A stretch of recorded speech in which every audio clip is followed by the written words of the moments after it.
그렇다면 양국 정상들 각 나라에서 어떤 평가, 어떤 지지를 얻고 있을까? 자, 윤석열 대통령은 2주 전 대비 지지율이 긍정평가가 35.2%로 2%포인트 빠졌습니다. 부정평가가 57, 40% 가까이 긍정평가를 찍었던 지지율도 있었는데 최근에 다시 주춤하는 모양새고요.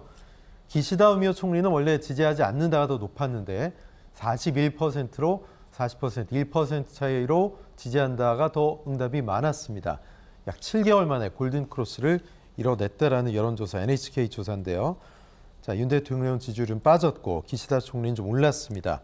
박 교수님, 이 지지율과는 한일 정상회담과의 함수관계에 어떤 영향이 있을까요? 결국 윤석열 대통령은 과거를 직시하되 미래로 나아가자. 이게 구국의 결단이 될 거다. 네. 이러면서 낮은 지지율에도 불구하고 결단을 내렸다라고 주장을 하십니다. 앞서 김대현 평론가도 그런 얘기 하셨는데 이게 왜 국민의 지지를 받지 못하느냐예요.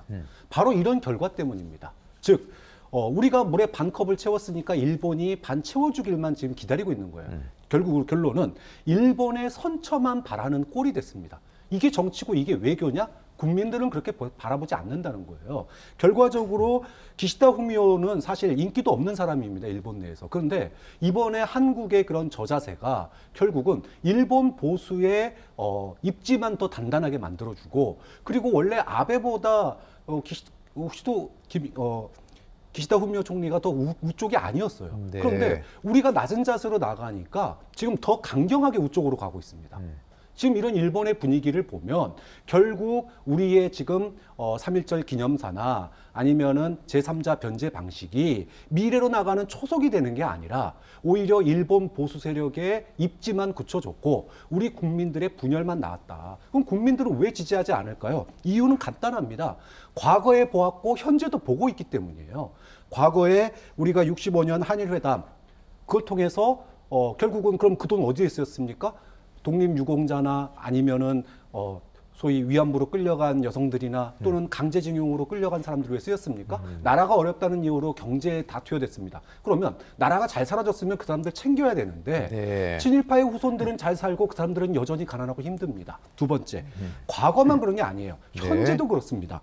끊임없이 과거의 식민 통치는 불법이 아니었고 강제는 없었다라고 끊임없이 막말과 부정을 하고 있습니다. 예. 즉 현실 부정, 과거사 부정의 무한 반복이 이루어지고 있고 이것뿐만이 아니라 거기로부터 파생돼서 독도 영유권 주장이라든지 또는 수출 금지에 대한 거라든지 또는 오염수 방류라든지 정말 밑도 끝도 없이 계속해서 우리 국민들의 감정을 자극하고 있는데 네. 그 책임이 오롯이 마치 우리가 과거에 연연해서 그런 것처럼 그리고 일각에서 얘기하는 것처럼 반일 정서 때문에 그러는 것처럼 반일 정서 때문에 지금 윤석열 대통령의 결단을 거부하는 게 아니다. 네. 현재 우리를 괴롭히고 있고 우리를 갖다가 못 살게 하고 있는 일들 정신적으로 물질적으로 우리나라를 괴롭히고 있는 일본의 그런 망언과 현실적인 제재들이 있기 때문에 예. 국민들은 이걸 보면서 윤석열 대통령이 지금 잘못하고 있다고 평가한다는 거예요. 네. 그런 점에서